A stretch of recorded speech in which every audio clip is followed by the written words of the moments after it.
What's happening, you guys? Today the warm-up is going to start with some windmills. So you get a little choice here if you want to do some unloaded windmills or if you want to add a little bit of weight. If you're going to use some weight, totally fine, but make sure that it's nice and light. This should feel like something that's gradually easing you into getting moving, not something that feels like you're straining to get done. So when we do windmills, we're going to go with a wide stance. This is a good mobilizer for the hips and the hamstrings as well as for the shoulders and arms. So we're going to go wide, okay? So I'm significantly wider than my shoulders.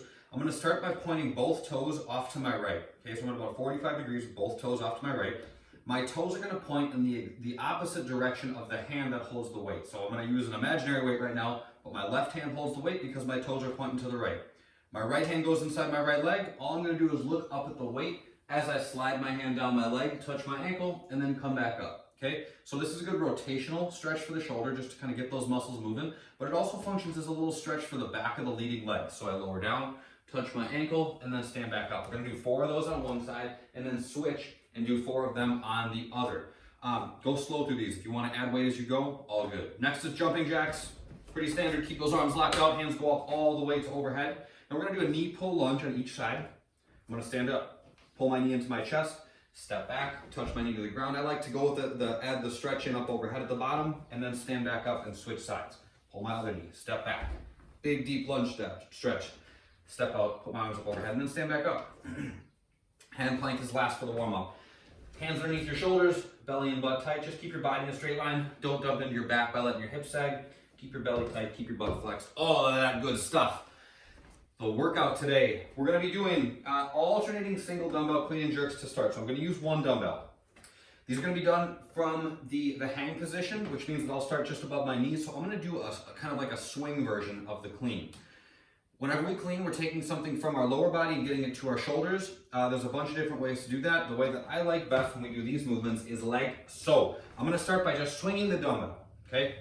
So my hips are doing the work here, and I'm keeping my belly tight so that my back isn't overextending in any position.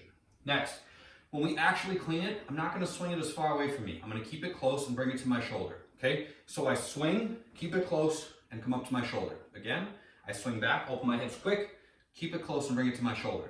That's the clean. The jerk is a dip drive, drop underneath, and then stand up. So again, dumbbell starts on my shoulder, I dip, drive, and then catch with my arm locked out. So dip, drive, catch, and stand up. Now we're gonna switch sides between reps. So what I like to do is transition hands on the way down. Okay, right here, swing, clean, and jerk. Come back down, switch hands, swing, clean, and jerk. You're going back and forth per side on every one of these, all right? Next up is just air squats. Make your air squats perfect. We tend to think about these as like, oh, there's no weight, no big deal, I'll just kind of float through them. The people that are really good at air squats are also really good at loaded squats, and they move well, and their backs never hurt, and that type of stuff. So perfect these simple movements when you have the chance to. Feet at about shoulder width, we're pointing them straight forward, my belly is engaged, my hips go back as my knees push apart, I sink down until my hips go below my knees, so got the crease of my hips below the top of my knees, and then I stand back up. All the way down, all the way back up. After that, hand release, push-ups. So I'm gonna go to a plank.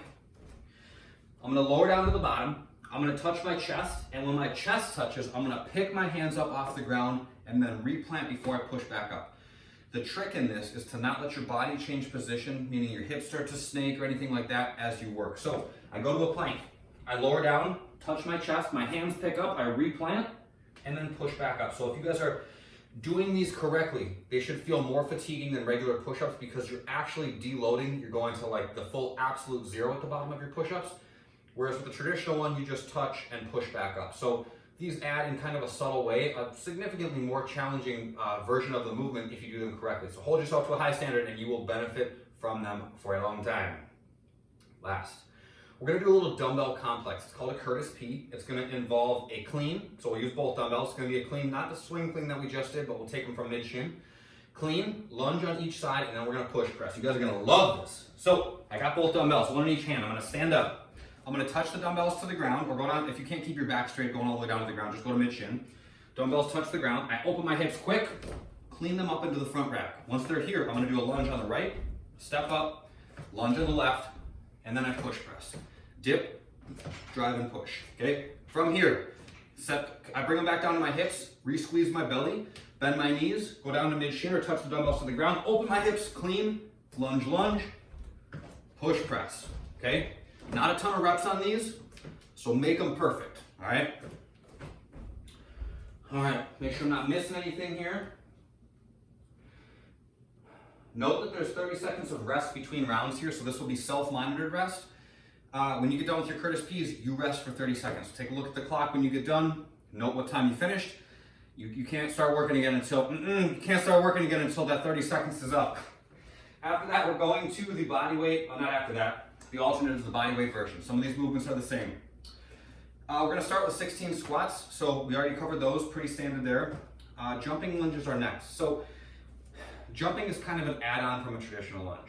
If you can't do traditional lunges in a way that feels safe, stable, and productive, don't add on tricks like jumping, okay? Make them what you can do really well.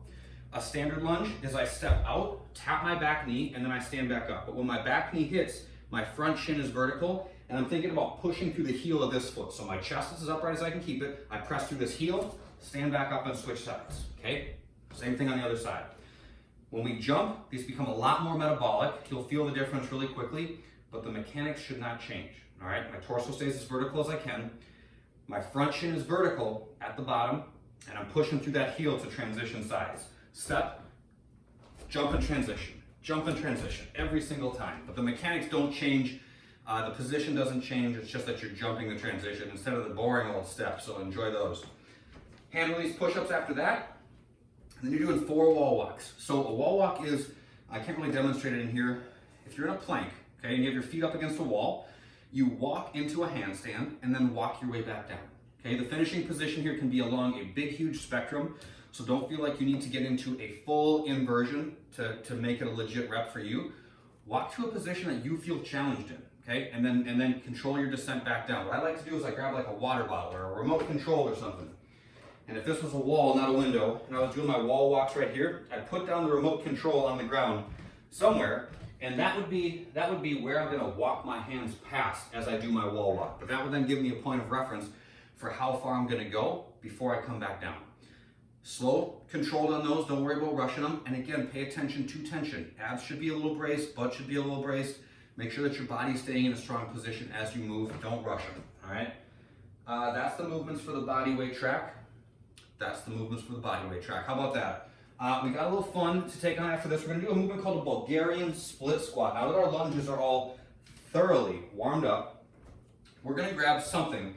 Aim for something that's like knee height or lower, okay? And start with something just really easy. These are even just based on like a standard split squat that we do sometimes, where I'm in a lunge position and then I just tap my back knee to the ground and then stand up. So maybe try a couple of those to begin.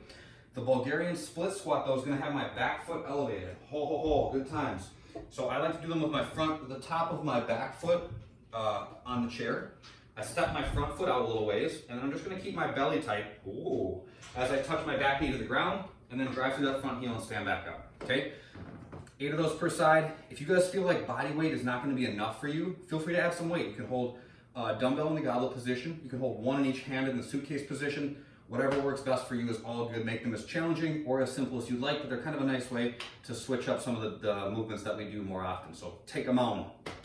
Last, we're finishing with some mobility. This will be pretty straightforward. We're gonna do pigeon, deep lunge, and a deep lunge with a quad stretch. So pigeon, you guys have probably seen a lot of these before, but just a few basics. Pigeon, I'm looking to rotate my hip, okay? My knee should not bear the brunt of this. So this is gonna be the pigeon stretch. My shin is ideally kind of perpendicular to my body. I'm letting my hips sit back, okay? So I'm not really concerned with folding forward. That's kind of like, that's a nice to have. I'm gonna worry about first getting my body stacked on top of my hips so that I'm putting some weight into the hip that I'm looking to rotate, this one. And then if that feels like, okay, I'm good, like I feel like I'm getting a little stretch there, the hip is in the position that I'm looking for, then you guys can fold forward and just kind of hang out like this, okay? So take advantage. If that feels like too much, you can lay on your back. Put your ankle on top of your knee, reach through, grab your shin, pull that leg back towards you. Again, we're just working on externally rotating the hip. Pigeon on the ground does it. What I just showed you on your back does it. Just kind of different ways to take it on, but laying on your back can be a little bit easier if you're feeling like your knees bugging you or something like that. The deep lunge is just gonna be 1 foot forward, 1 foot back. You'll be good and warmed up by the time you get to this, so exaggerate the lunge a little bit. Get into these like more exaggerated positions when you're nice and warm.